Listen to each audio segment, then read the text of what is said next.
All right, here we are with Naomi. So great to have you. Maybe start by pronouncing your last name because I don't want to say it I know, I think wrong. you should give it a shot. I'm Jorg. cruel that way. I'm going to say Jorgen. Is that right? Bjorgan. Bjorgen. Okay, I didn't know. The way it took me forever to figure out my last name too. And it was finally like after 20 years of marriage, somebody at the church I was going to went, "Oh, be organized." I'm like, "Yeah, exactly." So it's Bjorgan. Well, I'm never going to forget with that. Okay, good.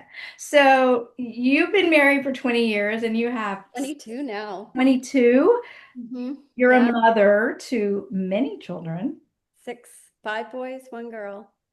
And you homeschool these children. Is you homeschool your kids? Is Yes, that right? yes and no. We've done a little of everything. Homeschooled very early in the early years, before my midwifery really got off the ground. And then they went to school, and then COVID hit, and we pulled them out and did the homeschool thing for a while. While my poor husband, I don't know how he did it. I was running a busy midwifery practice. He was homeschooling five children and taking care of my mom with dementia at the house all at the same time, and managed to still get them on track so that when school started again, they were right where they needed to be. So he's amazing. Wow. Uh, so yeah, we homeschool for a bit, but my daughter is homeschooling right now. She's 15 and a half. And my older boy, who is still home, is going to high school. The younger ones are doing an international Spanish immersion charter school. And my two older ones, one's working as a welder, and the other one is my Marine, and I'm very proud of him. Wow. So he's doing his training right now. Wow. You have a lot to be proud of, and you have a very Yeah. you have a creative family. Everybody is immersed in something really, really cool. Hey, Michelle. Hey, I'm close. Good, glad you're here. And so you have a wide variety of services you offer. So I love how your name says baby catching funeral director. Yes. You Yes, I was also, actually at a birth last night. oh, you were Um, yeah. Oh, good. supervising a student.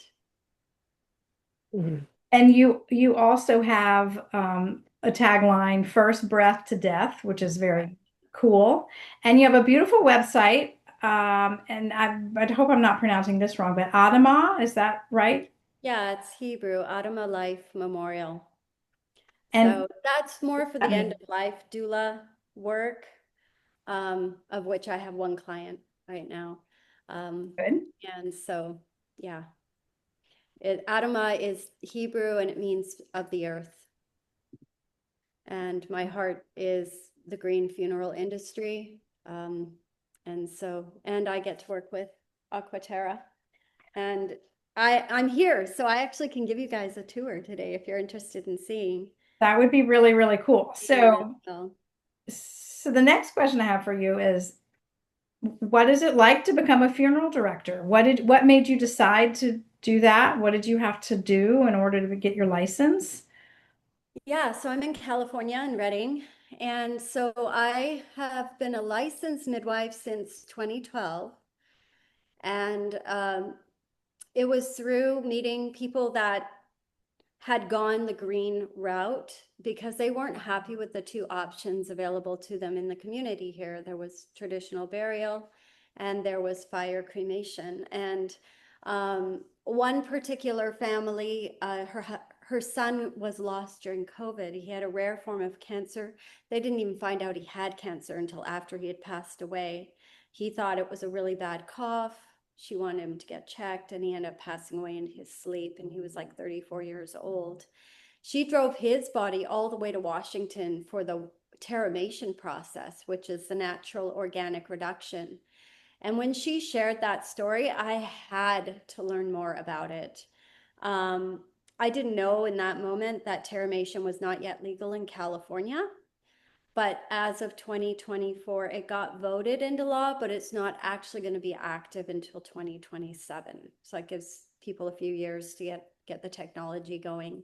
Let me But it's pause a you process. real quickly. So terramation, or you called it the something So reduction process? that's the natural organic reduction. So it's literally human composting, Right. where the loved one is laid in a bed of alfalfa wood chips and hay, and lets nature just take its course more speedily. So within a month, all the soft tissue is broken down to nutrient dense soil. It's an oxygenated vessel. It's rotated once or twice throughout the 1 month process. Then the soil is cured for another month. And then the family can come and take the soil and bring it home, or the family can donate the soil to land restoration projects, which is what has been happening a lot in Washington. Um, as I was exploring that, though, I learned about water cremation and learned it's basically the same thing, but using a water process where it speeds up what would happen in the earth within a matter of hours. It breaks down all the bonds that hold the tissues together just to the basic building blocks of life. Any chemicals, radiation therapies, chemotherapies, even embalming fluid can be broken down in the water cremation process.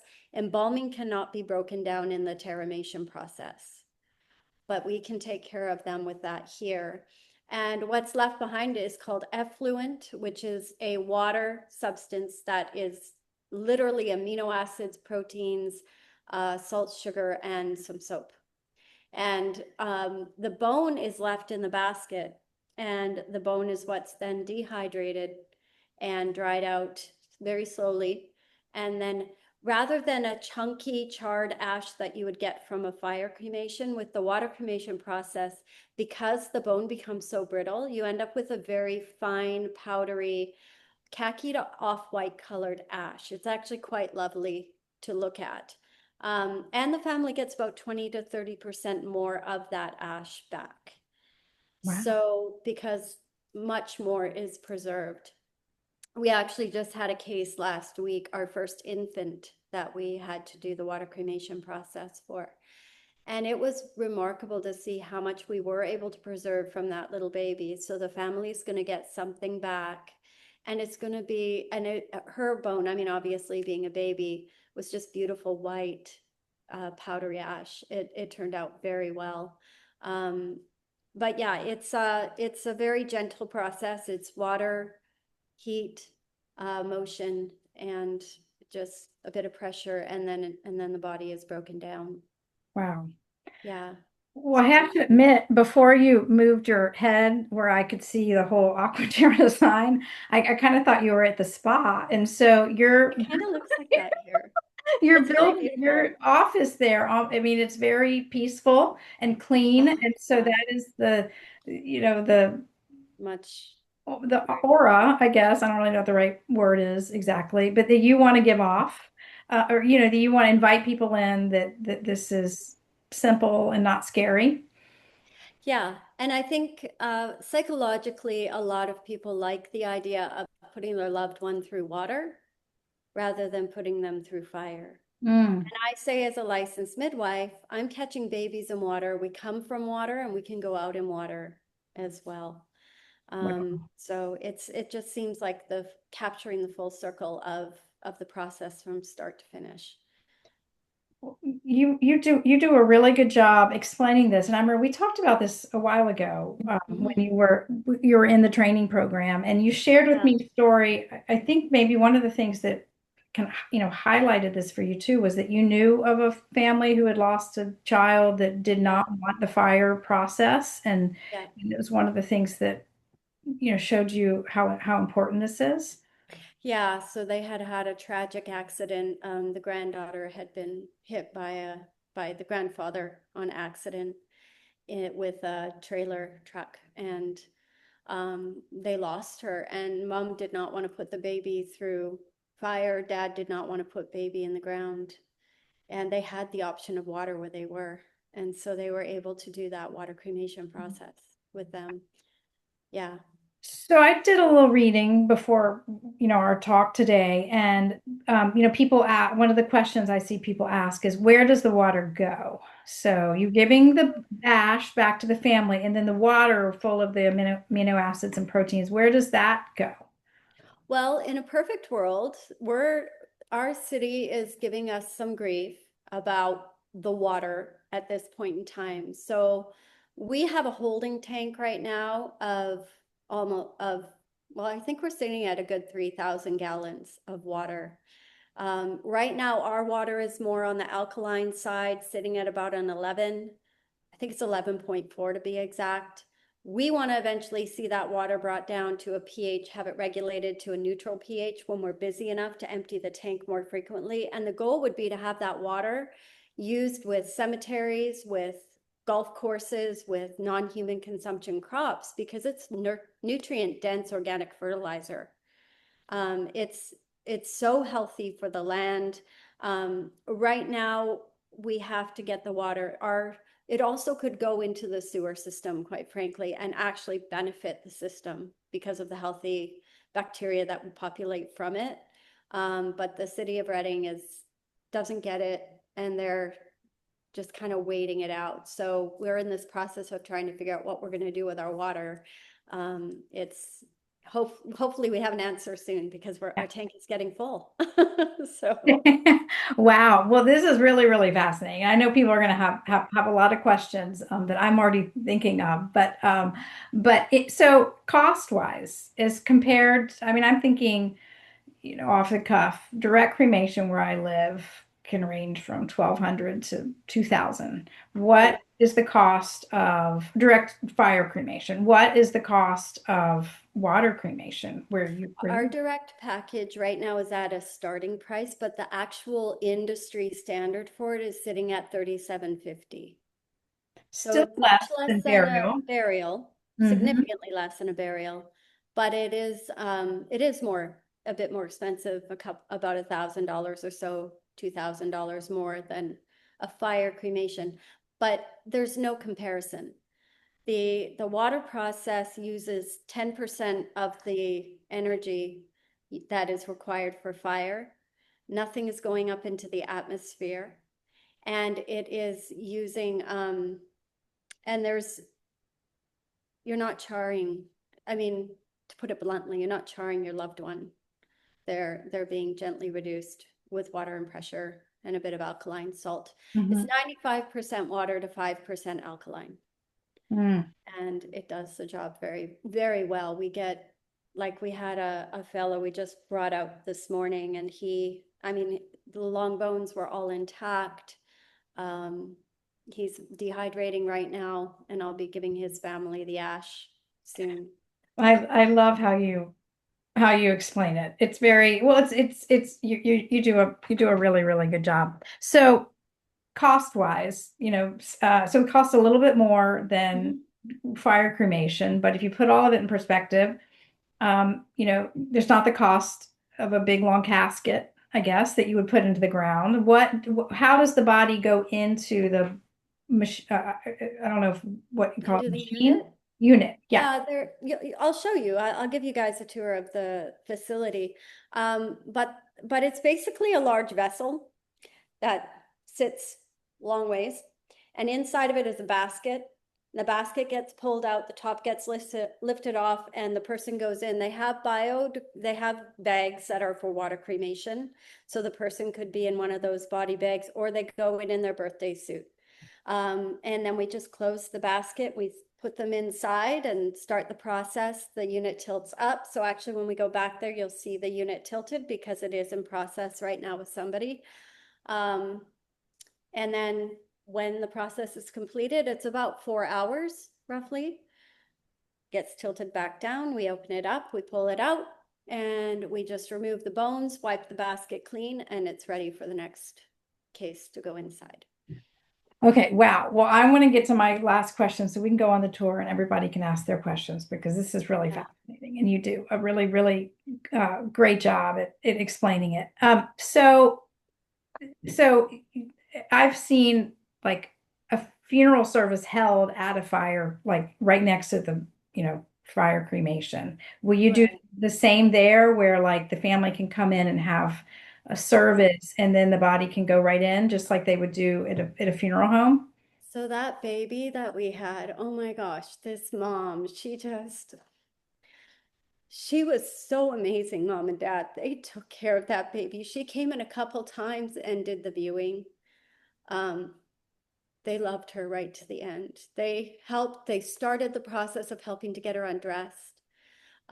Because of the process, we wanted to make sure we could preserve as much of her as possible. So we had her shrouded in a stocking, and they stayed with that. Daddy picked her up. He put her in the basket. We closed it up, and all four of us pushed that baby inside. One of the things we do here is we ask the family what their loved one really enjoyed listening to for music. And so while this whole process is happening, we have their playlist happening at the same time. So the music's playing in the background. Mom and Dad hung out. It was really beautiful to watch because they got full closure from start to finish. It was Wow. quite amazing. So a family could, let's say a Christian family, want Yeah. a Christian funeral. They could Yeah. have all of that like you would, and then, even with a casket, but not have that body put into the ground. And then the body is brought over to Aquaterra and your process starts from there. And they can have viewing there and do, as you said, just push all Yeah. of it in. So, We so have it's a a viewing room replacement for here. a funeral. Yeah, Um, so we're a full service funeral home here too. So we okay. have I'll show you, we have a conference room where we can run pictures of the loved one on the screen. It's not like a formal sit down funeral memorial service here. It's more of a style of a gathering here. It's got a beautiful charcuterie catered in, beautiful floral display, and the family mingles. They can share stories. We can sit around in a circle and share about the loved one. The first one that we had do a service with us here asked for a priest. Now it was interesting because they were Catholic and they wanted a Catholic priest, but the Catholic priest wouldn't come in because it was cremation.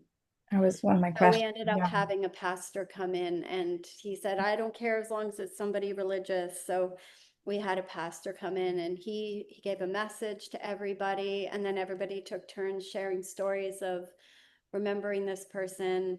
And then yeah, I mean, we can accommodate whatever the family needs. So it may not be for everybody. If someone is, Yeah. not wanting to, if cremation in general is not, well, I guess cremation would be the alternative to burying someone. And the Orthodox Church, um, Catholic Church, burial is the Is is the the way. choice. So it wouldn't be for everybody, but those who are considering cremation as a method of Mhm. disposition, are really learning a lot today, or will when they watch this Yeah. video later, about another option that is green and clean. And I Very keen. personally, what you said about water, it's the cleanliness, it's inviting, and I don't, intend to be heretical of the faith when I say this, but you think of all of the times water is referenced in the scriptures. Yeah. So interesting, very interesting. So one of my questions was, how might Christians, consider this? And I kind of answered it. You answered it by just saying it depends. If cremation is off the table, it's not the right thing. If cremation is something you're thinking about, if it's water cremation or aquamation, water cremation is available in your state, that you should, it's an option to look into. Well, let's do a tour. Okay. A tour. I'm And gonna thank turn this you. around. You see our bathrooms here. Okay. So tell me if you guys can see, because I've got the computer facing away from me right now. This is a very good. I've got you full on the screen. So yeah. Okay, so this is our sitting area. I mean, it's just so full of life. All the plants. And we Yes. have the memorabilia. She actually wants to open a storefront and call it the Graveyard Shop and have it be a place where people can come and buy keepsakes and mementos of their loved one for their loved ones. And this is our conference room. I'm going to turn the light on here. Again, lots of plants, greeneries. That's our display of the urns that are carried. We have the art. This is actually a television, switches out artwork, and where we can also put the photographs of the loved ones during a conference or during a memorial service. This is the front reception area where I was sitting. If I'm going too fast, just let me know. Yep, you're doing a great job.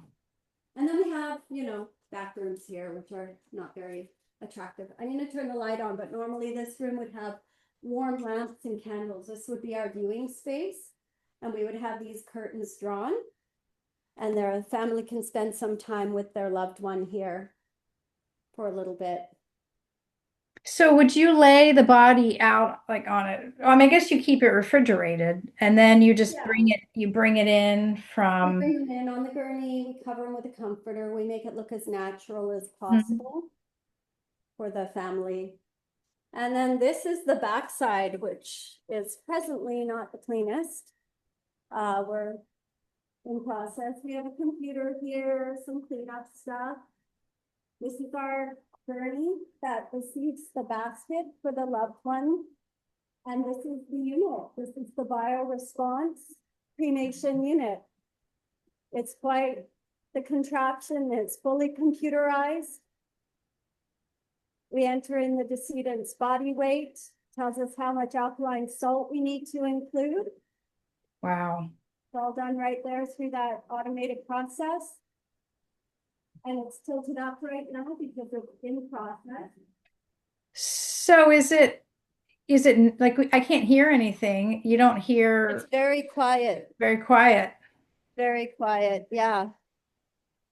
And Wow. then we have here our body lift. So this is how we can lift the basket up and down. And this gurney goes up and down. And then over here, this is our holding tank for the water to cool. So once the water is cooled, it transfers to this other holding tank. This is our 5,000-gallon tank that's holding all the water until we can get it right now disposed of. Hopefully the city will cooperate and we can actually just get it going down into the system. And if family wants to get some of the water, having that water captured for them through a spout so we could give them some. Mm.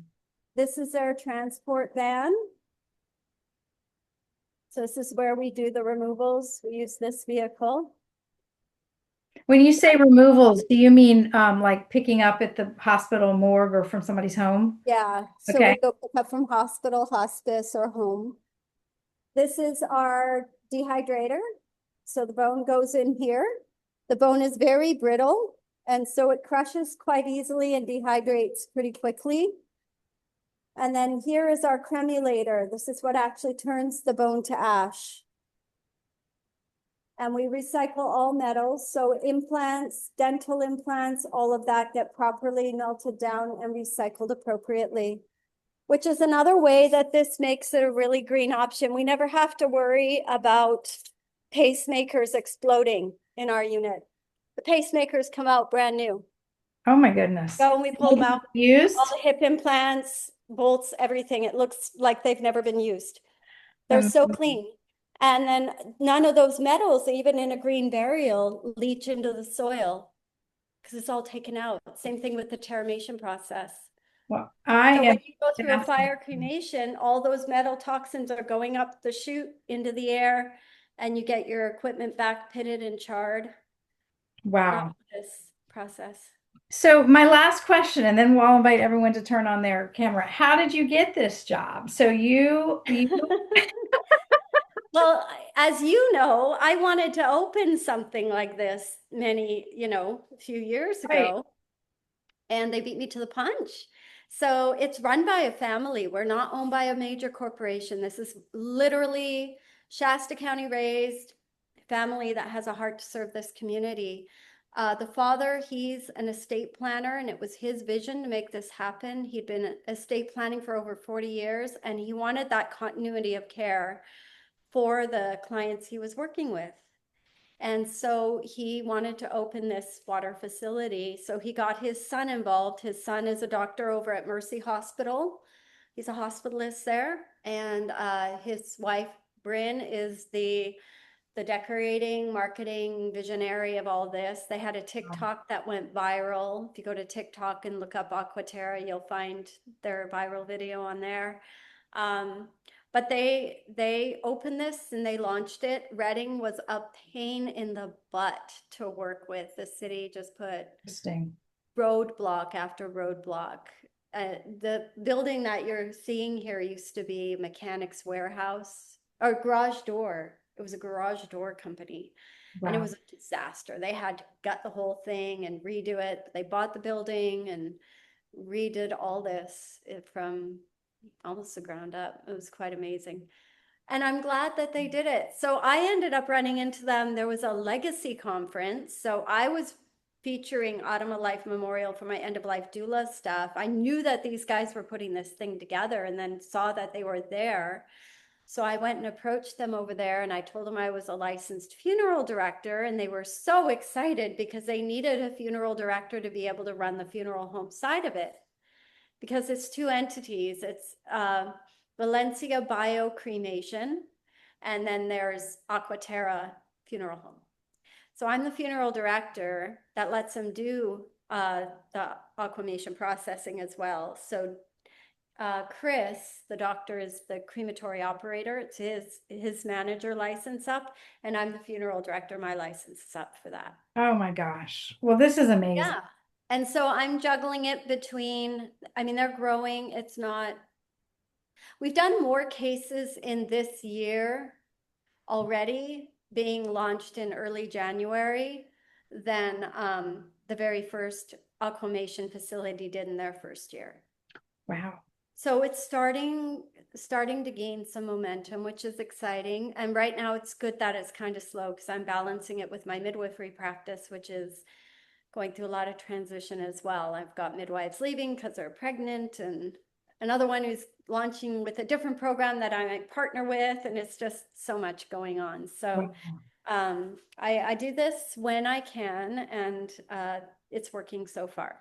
So That's great. Well, thank you for everything. Thank you for the tour, especially that gave us like a whole like view in, which I've seen some yeah, pictures, but that's really cool. that's Really, quite a really. remarkable process. It Yeah. really is.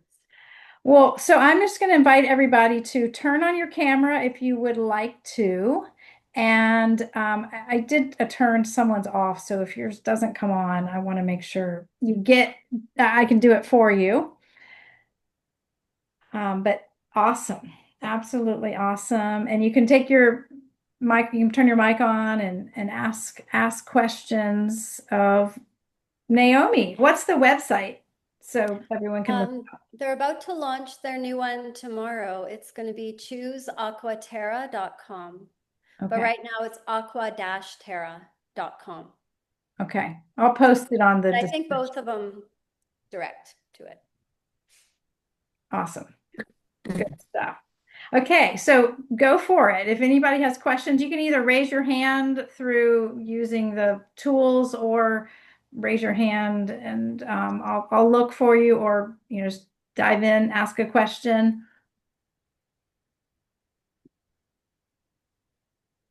All right, Lisa and then Michelle.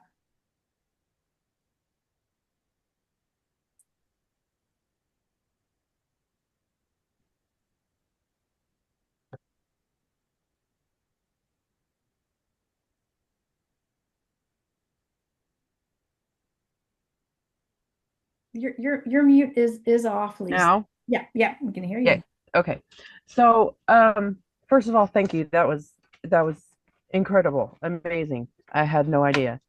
Um, my question is with the holding tank situation, do you ever have families that are not comfortable with the fact that their loved one is basically going to be mixed with somebody else's? Well, it's different because there's no DNA in anything there. Everything's been So removed. it's the water that's left behind from the process. Okay. The bone. One of the nice things about this process is the cross contamination, the commingling of remains, is significantly reduced compared to what you get in a fire cremation. When you Oh, go into wow. a fire cremation retort, it's near impossible to get every ounce of that ash Mm, out. Whereas this basket is a contained unit that is fully accessible and able to be fully cleaned before the next case goes in. So the commingling factor is not really there. If it is, it's extremely minimal. right. And the Okay. other thing Thank I you. learned too, that was interesting, the cremulator blades, the ones that break the ash down, because everything is so delicate, I'm wondering if we'll ever really need to change the blades because it's so easy to find any metals that are left. Whereas with the fire process, it could be hard to visualize those metals, and their blades are always like every 6 months in busy crematories getting replaced. Ours, it's like talcum powder. It's so fine and gentle. Yeah. Wow. So you mean the bone becomes like talcum powder? Is that what you? Yeah. Yeah. It's a Wow. totally different consistency. With the fire process, you can have visible chunks of bone still present. With this process, we don't get any of that. It literally is as fine as baby powder. Yeah, Wow. it's very delicate. Like even when they come out, hopefully this isn't TMI for you guys, but when the bones come out, like we had a young guy, he had gotten shot, he was at the corners, he ended up coming in and getting processed with us. And this morning, um, they were so brittle, like the femur bone, I could take it, I could twist it, and it would just break the bone up very easily. And then the dehydration process could be sped up that way. Wow. It's the craziest thing to think that these hands were at a birth just a few hours before that and then crushing bone a few hours later. It literally is full circle. I remember that moment when I did it for the first time going, oh my gosh, I'm in this. I'm doing it. Well, that's Wow. why you're the baby casting funeral director. Yeah. Oh, wow. Okay, Michelle and then Donna. And then if anybody else wants to get in line, let me know. Okay, while you were speaking, Naomi, I went to the internet and go water cremation in Texas, and it said it's illegal. Yeah. So I it's don't know not, if it is. I saw a couple articles. One was like a bill was introduced a couple years ago, so maybe that went through. I don't know. Well, number one, so is it, why would it be illegal? because And are there states that nothing, don't allow it? nothing in the funeral industry moves quickly. And this is Mm. new technology. So in California, it became legal in 2017, but the first facility didn't even open up until the very end of 2021, early 2022. So it So it's takes a lot of time. And a lot of these funeral homes are purchased by major corporations. They buy up all these family homes and they've already got their structures in place. It is not cheap to switch up something like this. So unless you have somebody willing to pour the millions of dollars it takes to actually create this from the ground up, it's very difficult to get change. There is another one called Pacific Interment, and he's in San Francisco area, and he's switching from fire to water. He's been doing fire forever and is now adding water as one of his options for families as well. And I think he's actually got two machines. so it is illegal in certain states. It is not yet in law in certain states. Yeah. Yeah. I can't remember offhand how many are legal and how many are not. I do know it's legal in Oregon, Washington, California, New York, Idaho, and I'm not sure beyond that. Those five, though, I know for sure. I can't And imagine anything would Colorado. be, yeah, I can't imagine anything would be wrong with going this route instead of fire. It's not But wrong. it's, I It's understand. just the red tape, bureaucracy. It's got to get voted into law because it all has Hmm. to go through their legal channels with the funeral bureaus and all of that. Um, Yeah, and even with terramation here, it's been voted into law, but it's going to take a bit for it to actually happen. Okay, thank you. Yeah. Do check the chat because Peter just put in a couple links that are good. So people, check them because you might see something you like you want to click on. Well, when the Terramation, when you're into that, Naomi, we'll have you back. We'll have you back to talk about that too, Yeah, because if I that's can a get whole, into that. My son's a welder, so maybe he'll put together the vessels for me. We'll see. that's right. That's a whole nother conversation Yeah. to have. Okay, Donna and then Ben. Yes, thank you so much. This was very informative. I told so many people I was going to sit in on this, so I was taking notes. And I had a few questions. They're going to come to me, call me after this and say, "What'd you find out?" Everybody's fascinated by it. So from what I understand, I've got a few notes here. California is the only state right now that you're kind of leading this. No, it started in Washington and Oh, okay. I I think understand. Colorado. So Oh, okay. as far as I Peter know, just, yeah, 5. Peter just put a list there. There's Oh, probably okay. I'll How look. many? Okay, great. at Now, least a the dozen that. cost, Mhm. Oh, thank good. you. The cost you mentioned kind of roundabout 3750 water cremation approximately. Fire cremation you said is about 1,000 less. And 1,500 to 1,000. But at the end of the 15. day, you end up ordering more death certificates. You want to pick up Mhm. memorabilia. Like with the Mhm. basic fire, I think you get like a travel urn. I'm not sure exactly with the base urn. It's a plastic box, basically. With Okay, us, and we're providing them with a bamboo urn. okay, thank you. And you said the very last phase, I took pictures of your room there. The very last phase is like a cremation where you put the bones in and it does. So that is what they would do from the beginning for regular cremation. Is that correct? Yep, it's the same machine. Okay, Exactly the same machine. You're just thank you getting a so different much. product at the end of the day. Okay, thank you. Okay, awesome. Ben. Thank you. Just real briefly, really fascinating that you are a doula. And I recently, about 8 months ago, I had a new daughter, and I actually put a lot of this work aside because I just couldn't I felt difficult to balance, thinking of death and end of life and all those sorts of things while simultaneously like having a newborn baby that's cooing and giggling and all those things. But after you deal, and this is like a general question for anybody that's already done this work, I sat with my dad about 20 years ago when I was young, very young, when he passed away, and a couple other people I've kind of been around and passed away. Um, I imagine even working with a client as well, kind of dealing with that process and that sadness of, that comes with the end of someone's life. So, what are some of your strategies to keeping your own heart healthy and whole through this really difficult process of loving people and helping them to the end of their lives? Well, I haven't done a lot of the sitting with loved ones while they're passing away.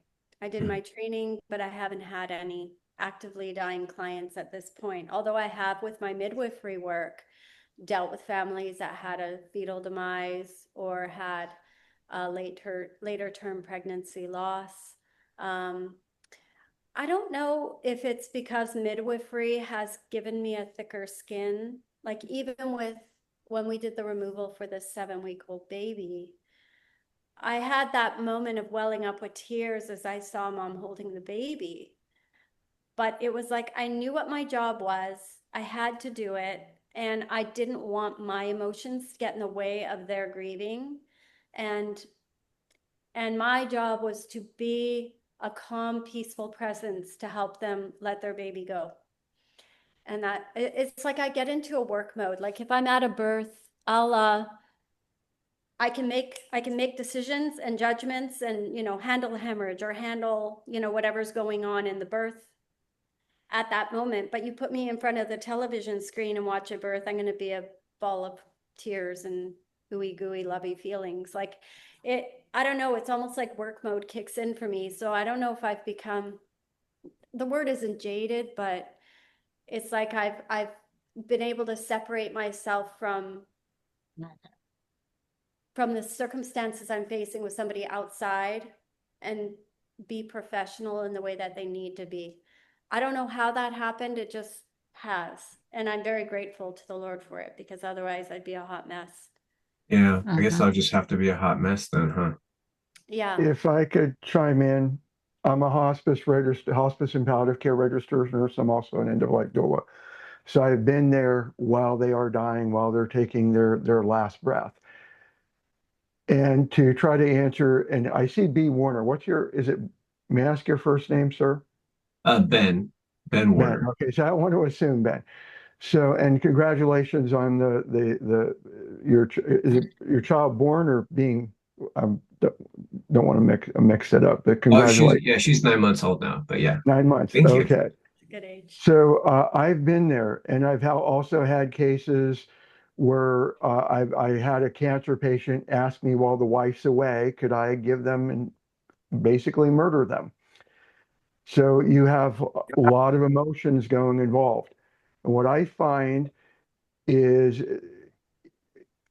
and I'm saying this with caution because I never want to take away what God grants to us. I do believe God gifts us in the moment of need at times. But I believe we could build resilience. And to me, resilience has three pillars of resilience. And as I talk about this, for any of you who don't follow Christ, I'm not trying to preach to or at you. But for me, it's faith in Christ Jesus. It's working on forgiveness, which for 2025 has been a very difficult year for me to work on that. But working through, who do I need to forgive? Because forgiveness is a gift to me. It's not a gift to the other person. I'm actually giving a gift to me that I don't have to carry around those rocks anymore that's been holding me down. And the third pillar is what am I grateful for? So what I found out over my years, I'm 62, is if I work on this consistently, like I take time for my devotions every morning. I'm reading my Bible. I'm going through this. I'm asking myself, is there anyone am I holding a grudge? Sometimes I thought I forgave somebody I thought I did, and the memory comes back. I guess I didn't. Let me work on that. God help me. And then what am I grateful for? And what I found that when the storms come, because we're hit with storms, it doesn't have to be somebody dying. It could be Mhm. your spouse did or didn't do something. It could be something a friend said or didn't say something, and it stings. And years ago, I would have been literally thinking, why do I exist, and doing something probably foolish. I'm being very transparent here. Yeah. But anymore, it's like, okay, I need to pause. And to share with you how that worked is a couple Fridays ago, I was going through a very hard time. My doula business is relatively brand new. So a hospice and palliative care nurse up in Pennsylvania. I moved to Kentucky, get my nursing license endorsed in Kentucky. And my wife is like, you're going to find a job, lippity click. You're going to be the first one getting a job. We're both looking for part-time work. But here in Kentucky, part-time work is 12 hours or more shifts. What about an 8 hour shift? Oh, we're doing 12 hours. And by the way, it's night shift. Okay. So no part-time work to be found. I've been doing remote doula work for close to 2 years. Let me get certified. Let me get this off the ground. But it's slow. For any of you who've been doing this, it's not like, oh, you put out your plate and then you got paying customers coming in. So I'm really questioning myself. Am I doing the right thing? What should I be doing? And I'm starting to get sad. And the Holy Spirit nudged me. And when I talk about this, I've only had two occasions where I heard God's voice, or I believe I did. This wasn't one of them. When I talk about nudging, it's like ideas in my head. And the nudge was the word joy. Jesus, others, you, joy. And it was like, oh my. Then I'm reflecting on the life of Jesus for what he went through 30 some years where he gave, and he died a horrible death, and yes, resurrected. But all he did was give. There was nothing like I'm not good at memorizing Bible verses, but where could the Son of Man rest his head? So he's giving all this. And so I was doing a woe is me. And then I'm going, well, look at what Jesus did. And I'm going through that. And then I start reading the Bible. I forget where in Romans it says, like, we die all day long. So as I'm having these thoughts, the next thing you know, my cell phone rings. I look, it's a number from South Carolina. I get a lot of spam calls. And this is on my personal line, which I get even more than my business line. I answered. I was so tempted not to answer. I answered. So it's a woman's voice. I just said hello because of the spam calls. I don't even say hello, Peter. She goes, "Is this Peter?" And I can hear emotion in her voice. And here, one of my friends gave her my name and number, and her husband's dying of cancer. And so here, it's no longer about my story; it's about her. And it was an hour call just full of emotional grief, venting with the VA healthcare system. And does he go for clinical trials? I had her like once I helped her go through the anticipatory grief and some of the emotional issues, it was like, okay, tell me what your husband's going through. And it sounded like your husband, it sounds like transitioning. It sounds like you have 2 to 3 weeks. I really think you have to look at hospice versus, go for the clinical trial, but you can have hospice and then revoke the day before the trial starts. And it's like she's going, no one shared that with her before. But the moral of the story with dealing with all these emotions is, to me, had I not take that nudge, had I not reflected and worked through, I could have been a mess. I could have hung up on the call, not allowed to be, I couldn't have been present for that. So I know that was a long answer, but that's how for me, for working through, like, being able to handle all the emotions. Thank you, Peter. Thank you for your transparency. Thank you for sharing what it's like to be a doula. I am one as well, and I get discouraged myself because, I see the need in my community, but not everybody's willing to have a doula in their home. And the idea, people are still becoming familiar with it. So all of that to say, you know, if anyone steps out to engage, take a training course, think about becoming end of life doula, most likely you're not going to be like bombarded with a lot of clients all at once. You're going to get some experience slowly and be able to take one family, and then later you get in touch with another family. One of the ways I kind of find peace is that the families that need me find me.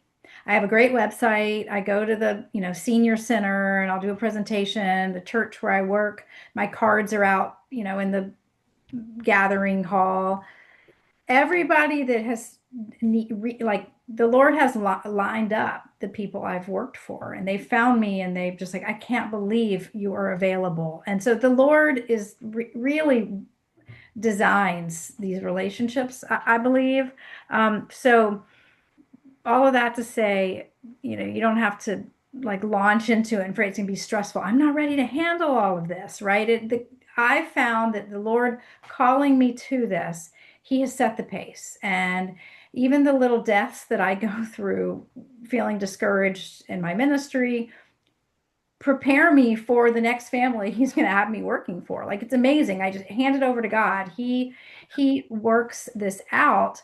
And so I think as Christians, we can speak honestly, about this, our frustrations. Well, Lord, you called me to this, and, I want a full-time work. I need full-time work, and I'm still working part-time over here. And there's a lot going on for me personally with it. But at the same time, I find that He really has orchestrated all of my steps within it. And that's part of what the call is. It's willing to be humble to God saying to you, I've called you to be ready to do this and to go to the families that I've set up for, with you and your schedule and your location. And so it is God's work. One thing I've started to say recently is death is God's realm.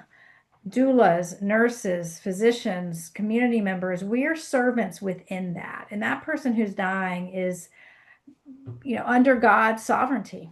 And I've had clients where they don't listen to a thing I say. I'm like, I don't even know why I'm here. He didn't get any of his end of life planning done. I've given him my best, and he's not interested. And how does that look like? How does the pastor, what do they think of me? And that man uttered right before he died that like my companionship was what he needed, right? So God worked that out. Last thing I'll say on this, Ben, one of the books that's recommended for my training is called Dying Well.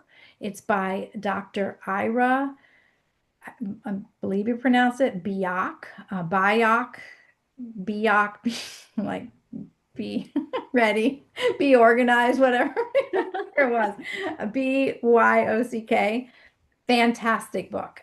He is a hospice physician who walked through, and Peter put it in the chat. He walked, his readers through many, many case studies of exactly what this family went through. The dialogue is excellent. He has really, really done a great job. It will give you a taste of what you might see if you go down the doula route and a family asks you to come be a part of their end of life. Thank you. Yeah, I mean, up to this point, majority of the information I've seen out there has been predominantly Buddhist. I read Death Nesting. I mean, I consider Buddhism to be more of a brain thing, or at least I try to understand it from that perspective.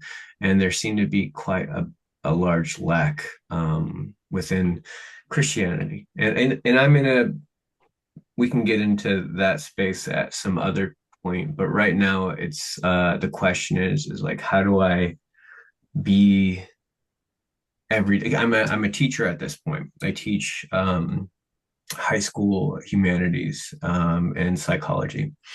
And I taught down in Santa Cruz, Bolivia, down in South America. I was kind of taken back by how different the process of life and death are kind of approached in those areas, and how honored the elderly are in that system.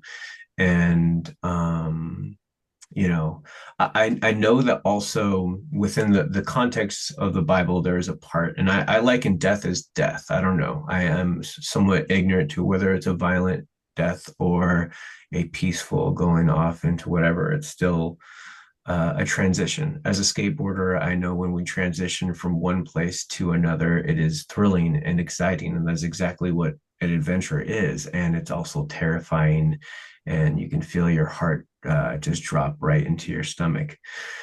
That being said, like, I know that in the biblical context that people after great wars are experiencing a lot of deaths. There was a death process. And I hear you that it's important for us to show up and be there for the people that we are commanded to love in that way. And I also know, working in the nonprofit industry, I almost destroyed my own life by trying to care solely for other people. So,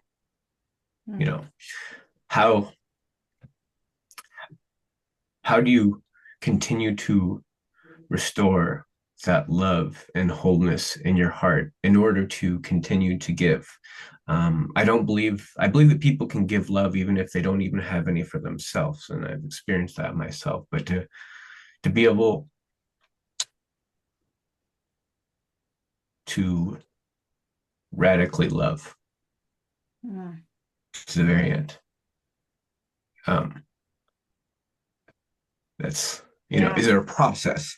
Well, let me say, and I saw Peter nodding his head, and I know I've had conversations with other people on this call about this as well, right? When you do go look out what's out there for doula training programs, it's faith-based. This is it that I'm aware of. I haven't seen anything else that's actually Christian faith-based. Yeah. And so this program is, and it's in response to the non-Christian feel of the death positive movement. So death positive movement is where, death doulas are becoming active in helping our culture, take up the discussion of death and dying again. And in our, modern era, that's from a real individualized mindset, which, Christianity is something very, very different. And Christ's death for us on our behalf was, the ultimate service, to lay down his life. It wasn't that, God, I mean, he had a choice, he decided to do that, right? And but he did that for us, whose human nature, um, our will is bound, that, we think more of, ourselves. And so what Christ has done for us as our, lives mature spiritually as a result of God working in our lives, we are more bent towards the other.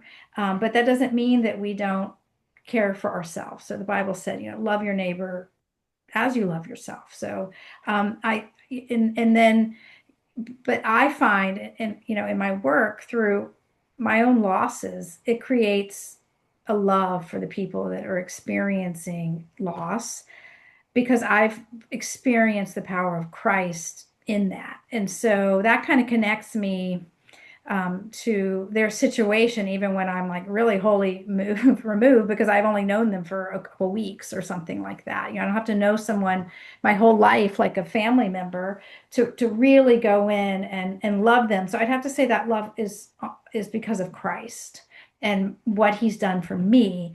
And it doesn't mean that we don't get tired or, have endless amounts to give. And that's definitely not required of us as doulas. I don't spend, 10 hours a day with a family. I mean, if they wanted that for me, we could make that arrangement if there was, no other person available to, accompany, someone. Something like that certainly could be worked out. But typically I'm a supplement to the rest of the team.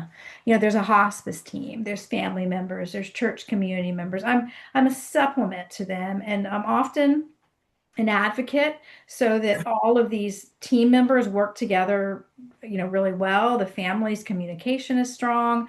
Um, Oftentimes someone gets sick, people at church are like, where's, I didn't know they were sick, and then they died. And it's like, oh my gosh, the person died and I never even got to go see them when they were sick, or they never came to church after they got their cancer diagnosis and started chemotherapy. A Christian doula can be a fantastic liaison between the dying person, their family, and the church community. So there's a lot of things that don't wear you out, but necessary for a family and for a dying person to really feel like they're having a holistic end of life experience. And the Lord gives grace where grace is needed. And it's okay to set healthy boundaries, to set that time aside that you need to be focused on your family for a period of time, like you did, stepping back to be with your new baby. That was healthy and okay to do that.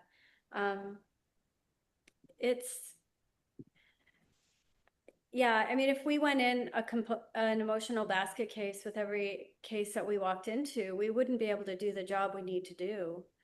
And you have to pick and choose what the Lord has brought your way, with discernment and wisdom, to know that you're going to be able to offer what that family needs. Thank you. Allegra, I see your hand up. I always forget how to unmute. I have a question for Naomi, and also a quick thought on this conversation that's being had is for me, the biggest comfort I have found, and I'm in training. I am not a doula yet. I've simply been present for a few deaths in my family. But it is just remembering that I'm not the Lord, I'm not God, and I'm not in charge of saving these people.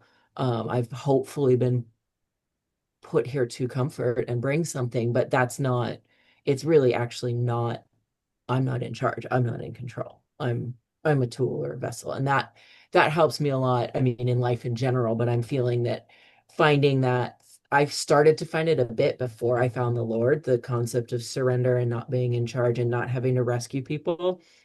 And it's just been so much deeper and more powerful in my life through finding God and witnessing his power. And so I feel that that is going to help me in the doula work quite a bit. Um, but it's a concept more than an experience at the moment. And my question for Naomi is kind of just practical, but I'm wondering how far reaching are you as a funeral home? Um, I imagine you can't take people in from out of the state. Maybe that's wrong, but certainly from further away in the state, could somebody bring their loved one to Aquaterra? Well, we can cross state lines. Oh, okay. We're 2.5 hours from the Oregon border because we're way on the north side of California. It is possible. I mean, that woman who had her son taken to Washington was from here. She drove Oh, right. across through Okay. Oregon and with his body, got the paperwork in order, had a disposition permit, and off they went and took him. Um, yeah, I mean, I know in Escondido because at the time he was the only funeral home that offered water or cremation facility that offered the water process.